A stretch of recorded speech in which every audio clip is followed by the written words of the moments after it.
Coming up on Network Africa. The United Nations calls for the persecution of security forces involved in attacks in Darfur from 2014 to 2016. The Ebola virus death toll in the Democratic Republic of Congo rises to 180.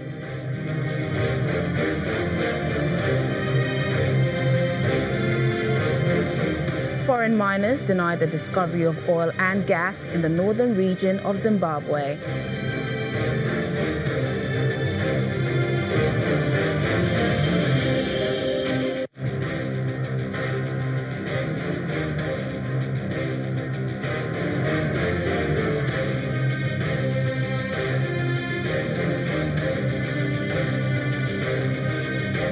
Hello and welcome to the program. I'm Teniola Shobowele. A UN watchdog says Sudan should persecute security forces for attacks in Darfur from 2014 to 2016 and cooperate with the International Criminal Court, which has issued an arrest warrant for President Omar al-Bashir for alleged war crimes. Thousands of people have been killed in Sudan's civil wars, including the western Darfur region, where rebels have been fighting against Bashir's government since 2003. In July, the government extended a 3-year-old unilateral ceasefire with rebels in Darfur, Blue Nile and South Kordofan till year-end. The United Nations Human Rights Committee, whose independent expert upheld a landmark treaty on civil and political rights, reviewed Sudan's record and issued its findings on Thursday. Humanitarian aid group Doctors Without Borders says it has treated 2,600 victims of sexual violence in just one town since May last year in the Democratic Republic of Congo. The group says the town is Kananga, where rape continues to be used as a weapon of war. The town is one of the poorest provinces in the DRC, and in the summer of 2016, a violent ethnic conflict erupted there. The report details some shocking stories, including a woman raped next to her husband's dead body, a 5-year-old child raped by a soldier, and a man forced to rape his neighbor. Of those treated, more than 150 were under the age of 15, and at least 20 were under the age of 5. Meanwhile, the Ministry of Health says the Ebola outbreak in the eastern part of the DRC has claimed 180 lives. The ministry is reported as saying that it had recorded 285 possible cases. The latest outbreak is spreading in North Kivu, concentrated in Beni, a town near the border with Uganda. Uganda, on the other hand, is bracing itself up against the virus as it begins to dispense Ebola vaccinations. The country has become the first country in the world to give a vaccine against Ebola without experiencing an active outbreak. The country's health authorities, along with the World Health Organization, have taken the decision because of the threat of the spread from neighboring Democratic Republic of Congo. Insecurity around the town of Beni in the east of the DRC has hampered efforts to contain the outbreak. The affected region is close to the borders of Burundi, Rwanda, and Uganda. Vaccination teams have been deployed in the west, close to the border, to start work in the 5 most at-risk districts.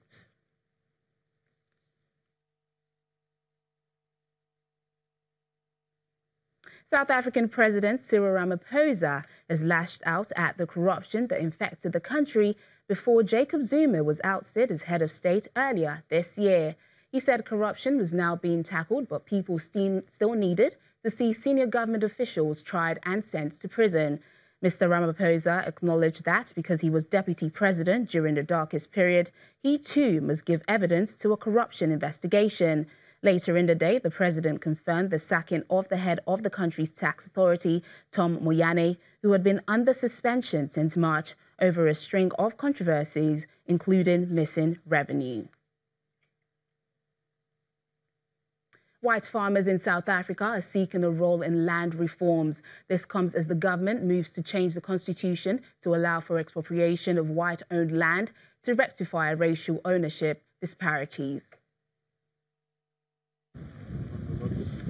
Over 10 years ago, Sabi Tuke and 15 other investors achieved the dream that few black South Africans get to experience, owning farmland. The 472 hectares farm, situated at 100 kilometers south of Johannesburg, was first bought by the state from a white farmer and transferred to a trust comprised of hopeful black farmers. Suke and her co-trustees were unable to develop the land due to lack of funding and training. This farm does not benefit us. The government has never helped us. As you can see how this farm is, we were never trained and we know nothing about farming. Since the end of apartheid in 1994, the ruling African National Congress has followed a willing seller, willing buyer model, under which the government buys white-owned farms for redistribution to blacks. Nick Sefontaine, a white cattle farmer, is on a panel chosen by President Cyril Ramaphosa to help him speed up redistribution without undermining the economy, after writing an open letter asking the leader to consider commercial farmers' views. Sefontaine, who founded and now chairs Cernic Group, which focuses on large-scale cattle and beef production, he says change is needed as emerging black farmers want to get into the market but often lack direction. I'm not in favor of expropriation without compensation. I don't think it's necessary. I think it's going to do more harm than good.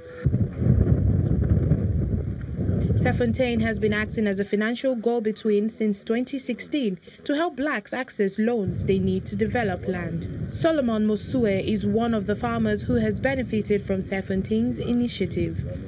Mosue has been leasing 640 hectares of farmland from the government since 2011 and has grown his cattle herd from 36 to 160 with the help of loans via Sefontaine. I like that to be mentored by Nick Sefontaine because he knows what he's doing. And since he mentored me, I can see progress. I can see where am I going. For an emerging farmer to start, say for instance he gets the land for free, in other words he gets title land, access to the land, he's going to require at least, I would say in the order of about 1 million rand, average commercial farmer, to recapitalize that farm, to put in infrastructure and to buy stock. I run of the most Wednesday nights. Some analysts like Shokolo Nchoncho, Chief Executive of Land and Agricultural Development Bank of South Africa, says initiatives such as government-bought land that is redistributed to blacks will not solve the problem, especially if black farmers are not trained on how to develop the land. The beneficiaries of the projects have not, in our own assessment, been provided with adequate technical support measures. And if I may say this, that even the most well-established farmers in South Africa still take advice, operational technical advice on an ongoing basis. Some observers have questioned the overall focus of land reform, noting the mounting need for housing among swelling urban populations.